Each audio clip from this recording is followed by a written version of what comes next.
Hello friends, welcome back to our new video. My name is Khushbu Anand and now I am going to teach you the Transfer of Property Act. Today I am going to talk about a brief introduction and brief overview of the Transfer of Property Act 1882.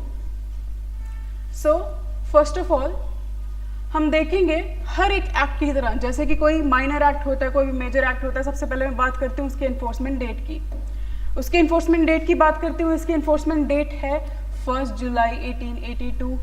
हर बार की तरह आज फिर से बोलूँगी कि इसे याद रखिएगा, प्री में क्वेश्चंस आ सकते हैं, डायरेक्टली इसकी इन्फोर्समेंट डेट पूछी जा सकती है, तो यू मस्ट रिमेंबर 1 जुलाई 1882। अब आगे हम बात करते हैं इसके प्रियम्बल की। प्रियम्बल की अगर मैं बात करूं तो इसका प्रियम्बल कहता है, where as it is expedient to define and amend certain parts of law relating to transfer of property by act of parties। इन्होंने क्या कहा, whereas it is expedient to define and amend। Note कीजिए इसे, define and amend।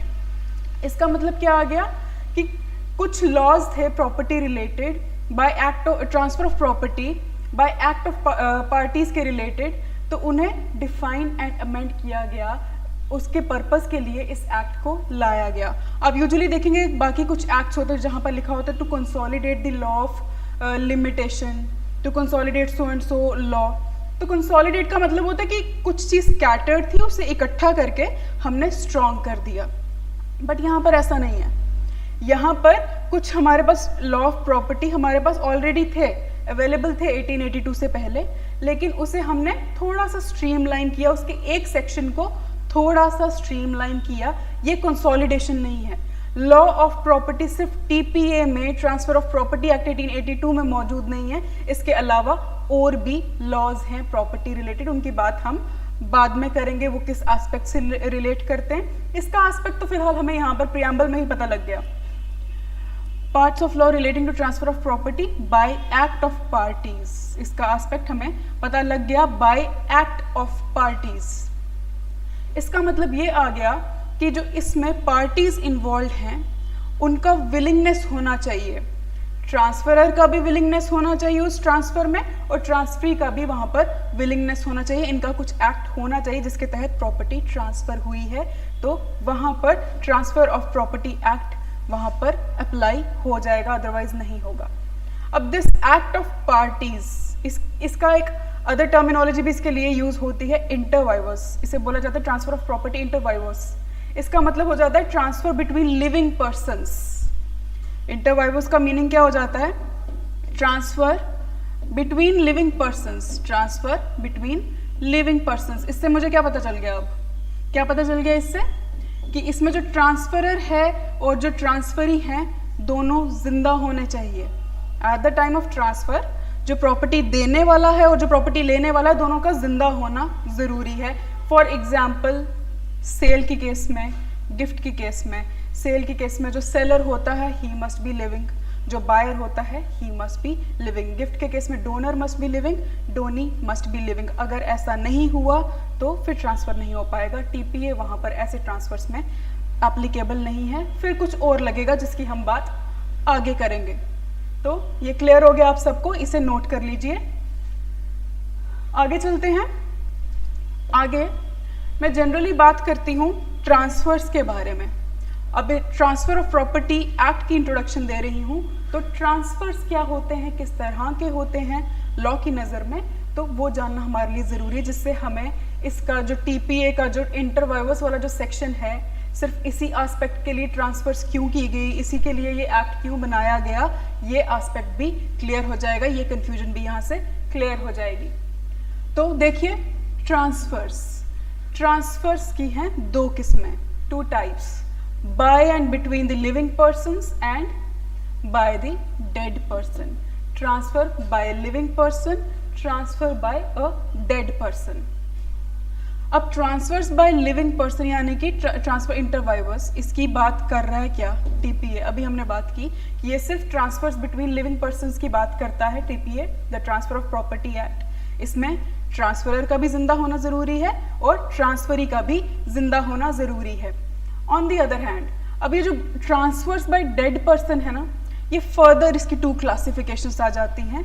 First is testamentary and the second is इंटेस्टेट.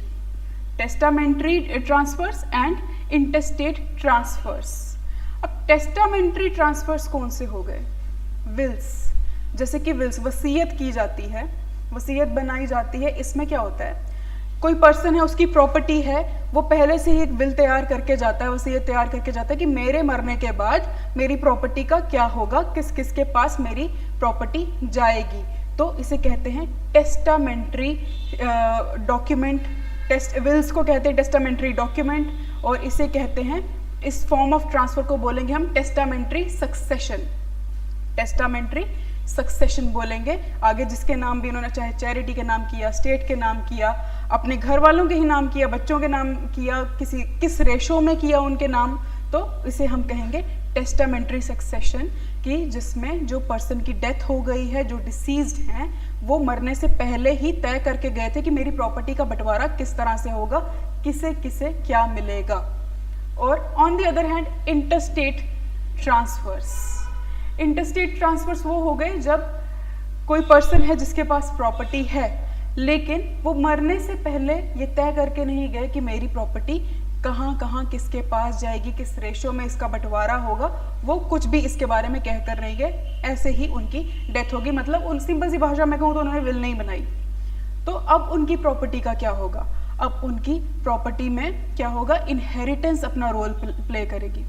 Inheritance, ठीक है, कि आगे उनके बच्चों को मिलेगा. जैसे भी डिवीजन है हिंदू लॉ की, मुस्लिम लॉ की, या फिर कोई और भी, जैसे क्लास 1 ईयर्स होते हैं, अगर मैं हिंदू लॉ की बात करूं, क्लास 1 ईयर्स, क्लास 2 ईयर्स, तो उस हिसाब से इनको इनका हक मिल जाएगा. को पार्टनर्स को जैसे भी, जो जिस भी प्रोपोर्शन में मिलना है, तो इनहेरिटेंस लॉ वहाँ पर अपना रोल अदा करेगा. और क्या करेगा? इनकी जो डेड पर्सन है, जो डिसीज्ड हैं, उनकी प्रॉपर्टी का बंटवारा करेगा अकॉर्डिंगली. अब यहाँ पे ये पर्सन, डिसीज्ड पर्सन, कुछ भी कहकर नहीं गए हैं. यहाँ पर अकॉर्डिंग टू दिस लॉ होगा. इस किस्म की ट्रांसफर को हम कहते हैं इंटरस्टेट ट्रांसफर्स, और इस सक्सेशन के फॉर्मेट को हम कहेंगे इंटरस्टेट सक्सेशन.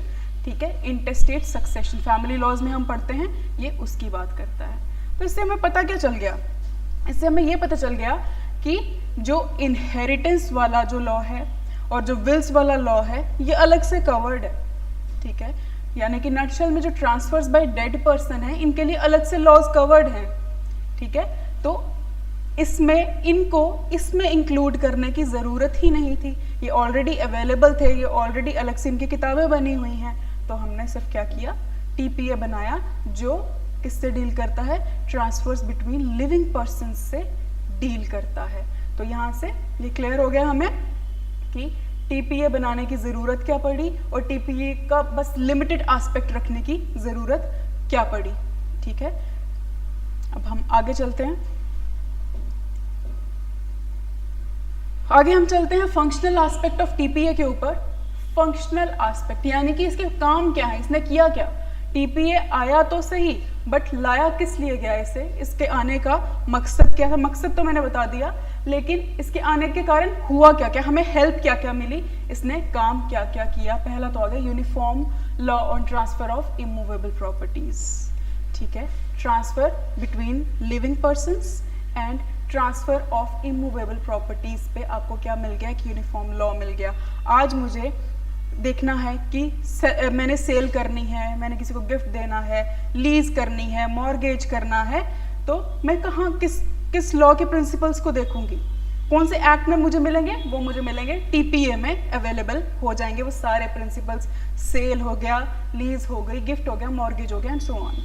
तो क्या क्या वहाँ पे रिक्वायरमेंट्स हैं, मैं किसे ट्रांसफ़र कर सकती हूँ, कितनी देर के अंदर कर सकती हूँ, वो सब चीज़ें मुझे टीपीए में मिल जाएंगी. और ये यूनिफॉर्म लॉ हमें दे देता है of transfer of immovable properties का between living persons. Again between living persons. Okay, between living persons. And इसका ये तो आ गया इसका भाई फर्स्ट फंक्शन इसका आ गया. सेकेंड फंक्शन इसका आ गया ये completion of Indian contract act 1872.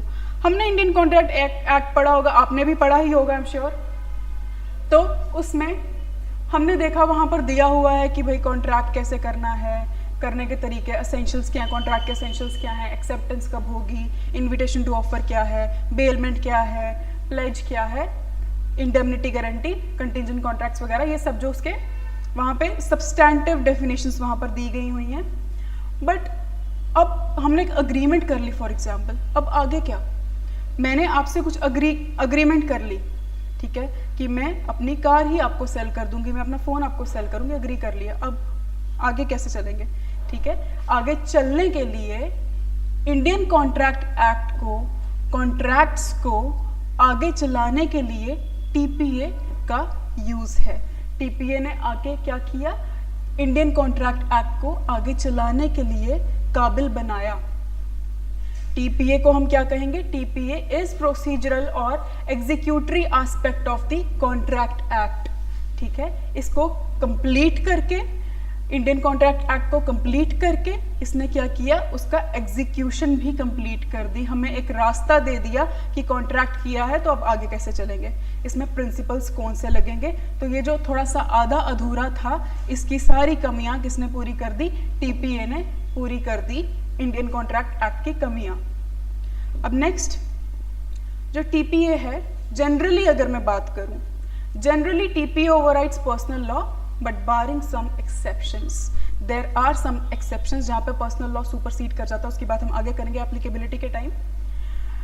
तो यहाँ पर अगर मैं बात करूं जनरली जब हम लिखते हैं ना, तो इसका मतलब आ जाता है कि यहाँ पर कोई ना कोई एक्सेप्शन ज़रूर होगी, बट जो मेजॉरिटी पार्ट है इस एक्ट का, इस लॉ का जो मेजॉरिटी पार्ट है वो ओवरराइड कर रहा है पर्सनल लॉ को। आप देखोगे अब ये जो सेल वगैरह है ये सब पे लग रहे, सब रिलीजन पे लग रहे हैं, यहाँ पे किसी का पर्सनल लॉ अप्लाई नहीं हो रहा। जो एक्सेप्शंस हैं वो भी हैं, वो भी इसी एक्ट में मेंशन की गई हैं, जिसकी बात हम बाद में करेंगे। टीपीए ओवरराइड्स पर्सनल लॉ बारिंग सम एक्सेप्शंस, ठीक है। तो जनरली आप बोलेंगे सुपरसीड क्या करता है, टीपीए सुपरसीड करता है over the personal laws. Now next हम बात करते हैं, अब यही जो मैंने ऑब्जेक्ट्स आपको भी बताए, इन्हीं की मैं समराइज मैनर में, आप इनको 4 पॉइंट्स में समराइज कर सकते हैं। फर्स्ट आपका जाता है कि टीपीए का ऑब्जेक्ट क्या रहा, uniform law for transfer of immovable properties inter vivos, ठीक है। तो जिसकी हम बात ऑलरेडी कर चुके हैं, इसे एक ही सेंटेंस में सम अप करना है तो ऐसे लिख सकते हैं, uniform law for transfer of immovable properties inter vivos, ठीक है। फर्स्ट आप ये नोट कर लें। Second, modified law of transfers as per prevailing socio economic conditions. देखिए जब भी हम किसी लॉ की बात करते हैं तो उसमें चेंजेस लाने की ज़रूरत पड़ती है, कोई भी लॉ हो। वैसे ही जो उस टाइम पे प्रिवेलिंग सोशियो इकोनॉमिक कंडीशंस थे, अभी भी आप देखेंगे कुछ अमेंडमेंट्स की ज़रूरत है टीपीए में। कहीं कहीं आप देखेंगे अभी भी वो 100 रुपीज़ वाला रखा हुआ है कि अगर 100 रुपीज़ से ज़्यादा वैल्यू की प्रॉपर्टी इन्वॉल्व है तो रिटर्न में अग्रीमेंट एंड ऑल होगा, रिटर्न डॉक्यूमेंट की ज़रूरत पड़ेगी। तो कुछ चेंजेस अमेंडमेंट्स लाने की अभी भी ज़रूरत है according to the present socio economic conditions, ठीक है। तो ये जो है ये उस समय की 1880s की सोशियो इकोनॉमिक कंडीशंस के अकॉर्डिंग इसने क्या किया था, मॉडिफाई किया था law of transverse of property को, ठीक है। Now next number 3, it completed the contract act. जैसे हम देख चुके हैं कि उसकी जो कमियां थी उसे कंप्लीट किसने किया था, टीपीए ने कंप्लीट किया था कॉन्ट्रैक्ट एक्ट की कमियों को। Number 4, enacted parallel law to law of wills and inheritance. जैसा कि हम देख चुके हैं कि विल्स एंड इनहेरिटेंस के लिए ऑलरेडी हमारे पास लॉज थे। ये क्या हो गई, ये ट्रांसफर्स बाय डेड पर्सन्स की बात करते थे, ट्रांसफर्स बाय डेड पर्सन्स की ये बात करते थे, transfers by dead persons, TDP में लिख रही हूँ। ये दोनों law of wills and law of inheritance transfers by dead persons की बात करते थे। तो ये तो था हमारे पास, but transfer of by living persons के लिए हमारे पास कुछ भी नहीं था, तो उसके लिए हमने क्या लाया, टीपीए लाया। तो एक पैरेलल लॉ क्रिएट कर दिया, टीपीए पैरेलल लॉ क्रिएट कर दिया इन दोनों के अपोजिट, इन दोनों के पैरेलल। ये एक एस्पेक्ट कवर कर रहा है, इनहेरिटेंस दूसरा एस्पेक्ट कवर कर रहा है, तो ये तीसरा एस्पेक्ट कवर करने के लिए हमारे पास एक कोर एक्ट आ गया था। तो ये भी एक ऑब्जेक्ट था टीपीए को लाने का। Now, moving further, इसकी स्कोप की बात करते हैं। टीपीए का स्कोप क्या है? टीपीए का स्कोप क्या है?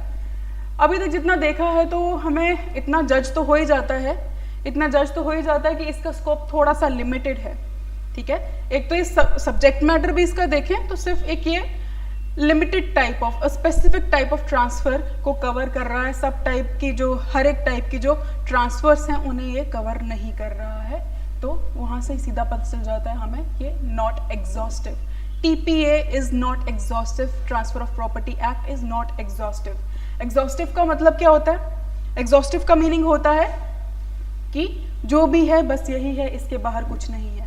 But with respect to transfers of property हमें पता है इसके बाहर भी बहुत कुछ है, टीपीए के बाहर भी बहुत कुछ है, जैसे कि law of wills and law of inheritance. तो यहाँ से हमें सीधा पता चल गया कि ट्रांसफर्स ऑफ प्रॉपर्टी के रिलेटेड और भी लॉज हैं, तो इसलिए ये एग्जॉस्टिव नहीं है, सारी बात ये नहीं करता, और भी लॉज हमें देखने होते हैं। तो TPA is not exhaustive. Next, हाँ, अब ये जो टीपीए है ये एक्सक्लूड करता है transfer by operation of law, जैसे कि वही बात आ गई, टेस्टामेंटरी सक्सेशंस, विल्स, ठीक है, इनहेरिटेंस, उनके बारे में ये बात नहीं करता है। ये बात करता है transfers by act of parties only. मैंने किसी को कुछ दिया, बेचा, और किसी ने मुझसे कुछ खरीदा, ये बस उसी की बात करता है। बाय ऑपरेशन ऑफ लॉ का मतलब क्या हो गया कि इसमें क्या होता है कि कुछ सिचुएशन अराइज हो जाती है जिसमें लॉ को अपना कोर्स लेना ही पड़ता है और प्रॉपर्टी को ट्रांसफर करना ही पड़ता है किसी तरीके से। जैसे कि आप विल्स का केस लीजिए, किसी पर्सन ने विल अपनी बनाई हुई थी और उसकी डेथ हो जाती है, तो अब क्या होगा, जो भी विल था वो एग्जीक्यूट होगी। कैसे होगी? लॉ के माध्यम से, जो भी लॉ विल्स कहता है उसके माध्यम से, कोई कराएगा नहीं उसे, ठीक है। अब लॉ को वो एग्जीक्यूट करनी ही है, विल एग्जीक्यूट करनी ही पड़ेगी, तो वहां पर क्या होगी, विल के तहत जो भी जिसको भी कुछ हक मिला होगा वो उसे मिल जाएगा, but by operation of law. Law ने ऑपरेट किया, लॉ ने अपना काम किया, इसलिए विल को एग्जीक्यूट किया गया और विल के अकॉर्डिंग जो भी जिनके हक बनते थे वो उन्हें दिए गए, ठीक है। तो ये transfer of bye operation of law की बात टीपीए नहीं करता, यहाँ पर भी इसका स्कोप जो है थोड़ा सा रिस्ट्रिक्ट हो गया, ठीक है। Now next, deals mainly with immovable properties except section 5 to 37 of chapter 2। अब आप जनरली, फिर से मैं जनरली बात कर रही हूँ, जनरली वर्ड का यूज कर रही हूँ, तो इसका मतलब हो गया कि कोई ना कोई एक्सेप्शन अब आने वाली है। तो ये जो मेनली है, मेनली और जनरली अगर मैं बात करूँ टीपीए की, ये ट्रांसफर ऑफ इमूवेबल प्रॉपर्टीज की ही बात करता है, बट एक स्पेसिफिक चैप्टर है, चैप्टर नंबर 2 की सेक्शंस 5 से 37 तक, जहां पर ये मूवेबल प्रॉपर्टीज से भी डील करता है, इमूवेबल प्लस मूवेबल प्रॉपर्टीज से डील करता है। ऐसा नहीं है कि ये सेक्शंस आई तो ये सिर्फ मूवेबल से डील करती हैं, यहाँ पर दोनों हैं। इमूवेबल प्रॉपर्टी आपको थ्रू आउट मिल जाएगी, टीपीए थ्रू आउट टीपीए आपको मिल जाएगी, बट मूवेबल आपको इन सेक्शंस में मिलेगी, section 5 to 37 of chapter 2 of TPA, the transfer of property act. Now next, अगर मैं इसकी एप्लीकेबिलिटी की बात करूं मुस्लिम लॉ पे, मुस्लिम लॉ ना कहीं सुपरसीड कर जाता है टीपीए के ऊपर। पीछे हमने पढ़ा कि जनरली मैंने वहां पर कहा था, generally TPA supersedes over personal laws, but कुछ एक्सेप्शंस हैं, जैसे कि जो चैप्टर 2 है, चैप्टर 2 के कुछ कॉन्सेप्ट्स हैं, उसमें कुछ कॉन्सेप्ट्स दिए गए हैं, कुछ प्रिंसिपल्स दिए गए हैं जो ट्रांसफर ऑफ प्रॉपर्टी करने के टाइम हमें ध्यान में रखने होते हैं। तो वो प्रिंसिपल्स ना, वो जो कुछ प्रिंसिपल्स है वो मुस्लिम लॉ पे अप्लाई नहीं होते। लेट्स से फॉर एग्जांपल, अगर मैं वक्फ की बात करूं, वक्फ होता है, वक्फ बोर्ड होता है, उनकी प्रॉपर्टीज होती हैं, तो उनके ना कुछ रिलीजियस एंड चैरिटेबल पर्पसेस होते हैं।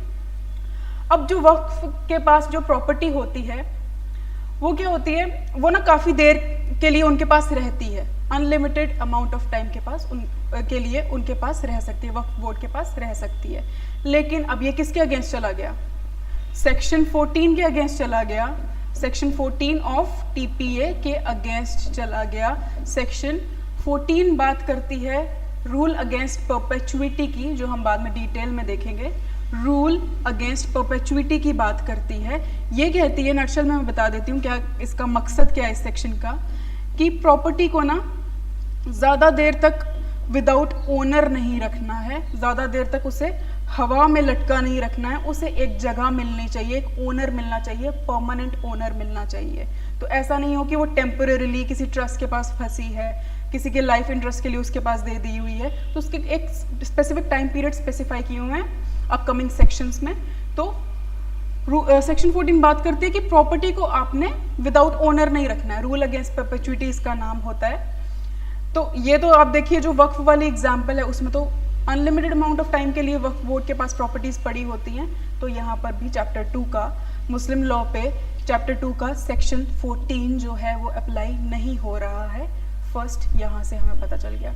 दूसरा अगर मैं बात करूँ गिफ्ट्स की, तो गिफ्ट्स जो होते हैं वहाँ पर भी मुस्लिम लॉ सुपरसीड कर जाता है टीपीए के ऊपर। मुस्लिम्स पर अगर आपने गिफ्ट के कोई मुस्लिम अगर गिफ्ट देता है तो वहाँ पर टीपीए अप्लाई नहीं होगा, वहाँ पर मुस्लिम पर्सनल लॉ अप्लाई होगा। मुस्लिम पर्सनल लॉ में गिफ्ट्स को हिबा कहा जाता है, हिबा कहा जाता है।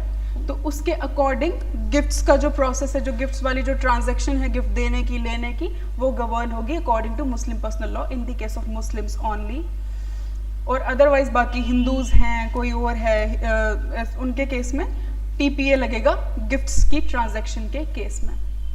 ठीक है, तो यहाँ से भी हमें क्या पता चला, टीपीए की जो एप्लीकेशन है थोड़ी सी रिस्ट्रिक्ट होगी क्योंकि मुस्लिम लॉ ने थोड़ी सी एक्सेप्शंस यहाँ पर जनरेट कर दी हैं। और उसके बाद अगर मैं नेक्स्ट पॉइंट की बात करूँ, नेक्स्ट पॉइंट पे चलूँ, तो it says it does not effect certain incidents and rights. जो टीपीए है, देखिए कोई भी प्रॉपर्टी होती है ना, उसके साथ कुछ ना कुछ इंसिडेंट्स एंड राइट्स जुड़े होते हैं, जो उस प्रॉपर्टी की वजह से, वो प्रॉपर्टी हमारी है इस वजह से उसके साथ कुछ जुड़ी हुई चीज़ें हमें मिल जाती हैं, कुछ जुड़े हुए राइट्स हमें बाय डिफ़ॉल्ट मिल ही जाते हैं। जैसे कि पार्टीशन, ठीक है, किसी प्रॉपर्टी की पार्टीशन करने का हक वो हमें एज इंसिडेंटल राइट मिल जाता है। तो जो टीपीए है ना, इस इंसिडेंटल राइट को इम्पैक्ट नहीं करता, इसे इफेक्ट नहीं करेगा। ये right to part some property, उसे इफेक्ट नहीं करेगा टीपीए। ठीक है, टीपीए जनरल जो ट्रांजैक्शन है, ट्रांसफर है, उसे इफेक्ट करेगा, बट जो इंसिडेंटल राइट्स हैं like for example partition, the right to part some property, उसे इफेक्ट नहीं करेगा। तो ये भी इसका स्कोप क्या कर देता है, लिमिटेड कर देता है। ओके, अब हम आगे चलते हैं फर्दर। लास्ट पॉइंट जो है, जो इसके स्कोप की रिस्ट्रिक्शन के बारे में बात कर रहा है, लास्ट पॉइंट है not applicable to Punjab and applied in other states later. इसका क्या मतलब है? पहले तो हमें इसका सीधा सीधा मतलब पता चल गया, टीपीए पंजाब में नहीं लगता। टीपीए की एप्लीकेबिलिटी पंजाब में नहीं है, वहाँ के अपने लोकल कस्टमरी लॉज हैं, उसके अकॉर्डिंग वहाँ पर ट्रांजैक्शंस होती हैं, ट्रांसफर ऑफ प्रॉपर्टी होती हैं। तो टेरिटोरियल वे में भी ये रिस्ट्रिक्ट हो गया, पंजाब में नहीं लगता। फिर इसके अलावा जो बाकी स्टेट्स थी ना, देखिए मैंने आपको बताया इसकी इन्फोर्समेंट डेट थी 1 जुलाई 1882, लेकिन ना ये एकदम से सारी स्टेट्स में एप्लीकेबल नहीं हुआ था। काफ़ी स्टेट्स ऐसी थी जिनको जब सही लगा इन्होंने अपने हिसाब से टीपीए को अपनी स्टेट में अप्लाई किया है। एक्सक्यूज मी, इन्होंने अपने हिसाब से अपनी स्टेट्स में अपनी कंडीशंस, जो भी सोशो इकोनॉमिक कंडीशंस होंगी, जो भी एग्रीकल्चरल या फिर कस्टमरी वहाँ पर प्रैक्टिसेस होंगी, उसके हिसाब से बाद में अप्लाई किया टीपीए को अपनी स्टेट में। तो यहाँ से भी पता चल गया कि ये थोड़ा सा रिस्ट्रिक्टेड स्कोप रखता है, स्टेट्स की भी डिस्क्रिशन इसमें कहीं ना कहीं अपना रोल अदा कर रही थी। ठीक है, तो अब हम रिस्ट्रिक्शंस को ही, अगर हम इसके जो रिस्ट्रिक्टेड स्कोप है टीपीए का, जो रिस्ट्रिक्टेड स्कोप है, अगर हम उन्हें सम अप करें तो 3 पॉइंट्स, 3 वेज हैं। First, restriction on mode of transfer आ गया। मोड, क्योंकि हमें पता है सिर्फ ये लिविंग पर्सन्स के बीच में हो सकता है, जो डेड पर्सन्स है, डिजीज पर्सन्स है, उनके बीच में ट्रांसफ़र नहीं हो सकता, तो मोड भी यहाँ पर रिस्ट्रिक्टेड है। काइंड ऑफ प्रॉपर्टी, जनरली मैंने आपको कहा कि टीपीए जो है ये किससे डील करता है, ये इमूवेबल प्रॉपर्टी से डील करता है। तो मूवेबल प्रॉपर्टी कहीं ना कहीं निकल गई है यहाँ से, बस एक्सेप्शनल केसेस में इन्वॉल्व है, अदरवाइज ये सिर्फ इमूवेबल प्रॉपर्टी से डील करता है। उसके अलावा टेरिटोरियल एक्सटेंट, जैसे कि हमने देखा पंजाब में नहीं लगता और जो बाकी की स्टेट्स थी उन्होंने भी क्या किया था, अपनी मर्जी से अपने अकॉर्डिंग, अपनी सिचुएशंस के अकॉर्डिंग इसे अप्लाई किया था। तो जो इसकी टेरिटोरियल एक्सटेंट है वो भी थोड़ी सी रिस्ट्रिक्टेड है। तो दोस्तों अब ऐसे ही डिटेल्ड लेक्चर्स के लिए, इससे ज़्यादा डिटेल्ड लेक्चर्स के लिए आप हमारे ऑनलाइन या ऑफलाइन बैचेस ज्वाइन कर सकते हैं, जिनकी डिटेल्स डिस्क्रिप्शन बॉक्स में फ्लैश हो रही होंगी, काइंडली उसे आप चेक करें। ये जो हमारे बैचेस हैं ये ऑलमोस्ट 1 ईयर के रहेंगे, particularly prosecuting officer JNK and KCS judicial यानी कि Kashmir civil services judicial examination के लिए ये बैचेस रहेंगे। 1 ईयर का बैच होगा, इसमें आपकी डिटेल्ड पूरी कोचिंग होगी, पहले प्री बेस्ड फिर mains based and interview guidance भी साथ साथ आपको क्लास में ही दी जाएगी। तो काइंडली आप चेक करें, कुछ भी इंक्वायरीज के लिए आप डिस्क्रिप्शन बॉक्स को देख सकते हैं। आज के लिए इतना ही, थैंक यू सो मच।